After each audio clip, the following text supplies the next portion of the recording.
Grabe, nakakatakot yung hampas ng mga hangin.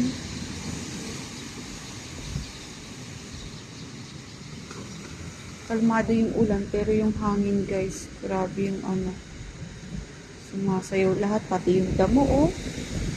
Nakikita nyo guys. Grabe oh, tingnan mo yung mga damo. Lakas talaga ng hangin, nakakatakot.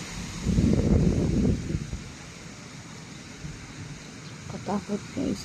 Alam nyo ba dun sa labas ng subdivision, baha na yung mga ibang bahay dun. Kanina kasi bumili ako.